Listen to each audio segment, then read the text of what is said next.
direct the next question to Dr. Lowe. Hearing all this information about emotional intelligence, we see how important these skills are to many areas of our life. Knowing the external challenges that we are all facing now, how can we manage change using these skills?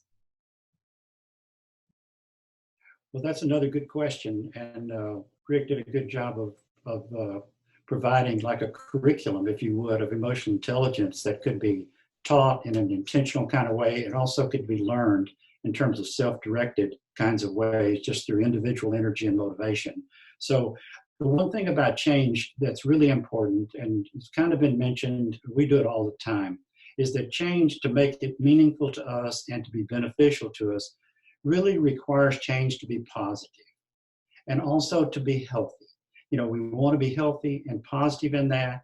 And then especially when change involves being healthy, it certainly means emotional health as well.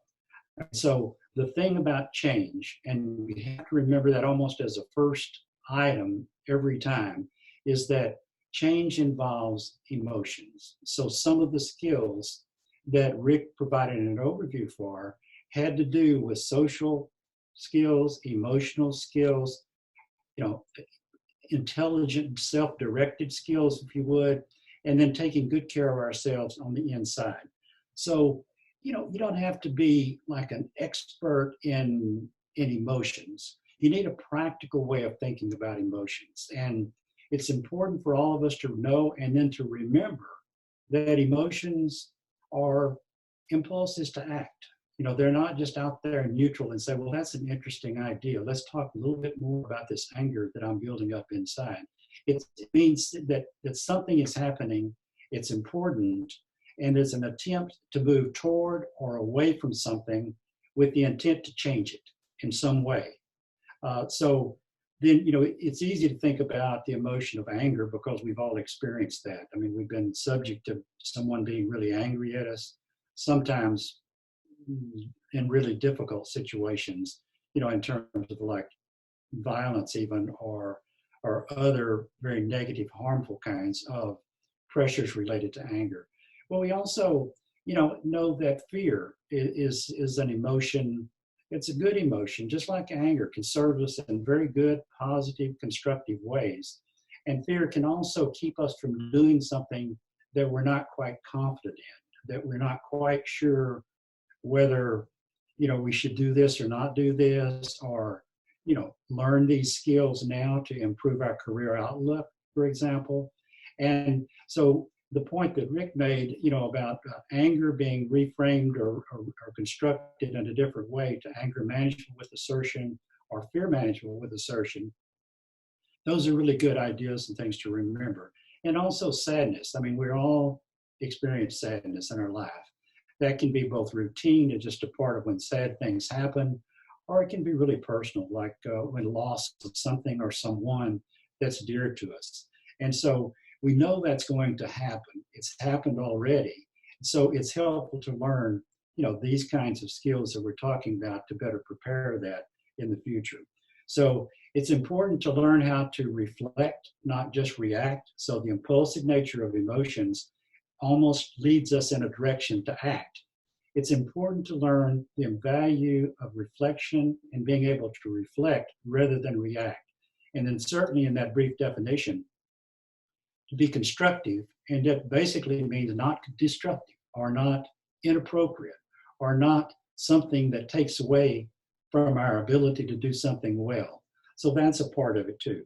And then the other emotion, I don't want to just to mention the three that sometimes are associated with negative events, although they all are very positive and serve good purposes in life, and we all have those three emotions of anger, fear, and sadness. And one that we all search for a lot, and it's in our life as well, is happiness, or love or joy, but I mean happiness. And then happiness, we think also is an emotion that, well, when we're happy, we're happy. You know, and time seems to fly by really quickly. So self-management of time, self-management in relation to time, like Rick mentioned, is very easy when we're happy because it tends to fly by. And so that's an important consideration. So what we really need in your question is to learn a process of change, and to learn it so that any idea that involves change has to be practical and it has to be useful, something we can actually put into place and to learn how to do it and then do it easily. And the more that we use it, the better we get at change. So in a very, quick kind of way, it's to become a little bit more flexible and adaptable in life. We have to adapt to new situations like the current one or to new job skills that may be required. We may lose a job because of something like the layoffs you see.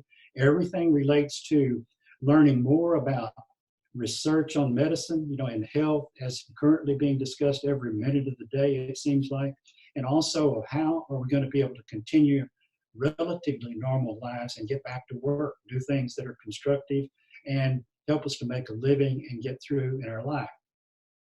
So how do you do change? A lot of people don't like change and they fear change, and they even get angry about change when it's imposed on them particularly. And you can see that playing out in everyday now. But we, along the way of studying and research about emotional intelligence, we learned and created a process that to us is very easy to learn and easy to do. It involves 5 basic, simple, and yet a little complex steps. And that very quickly, it's like to explore. Before this part of reflection, but to be able to reflect rather than react when we see something happening that we know may have some emotion involved that's not so desirable, it could be destructive or at least not helpful, then exploring is a good option. That's why we developed those self-assessments and assessments that we use in our work in almost every situation. So whether we're asked to teach a class or whether we're asked to do a consulting kind of project or when we write our books, do anything, then we go through these 5 steps. So we think they're not only practical and needed, we think honestly they're essential. And if we don't learn these, we're going to spin our wheels a lot and we're going to waste a lot of valuable time, which is a really good resource in our own life. So in what is exploring means that we need to self-assess. That's why we develop the assessments, as I mentioned.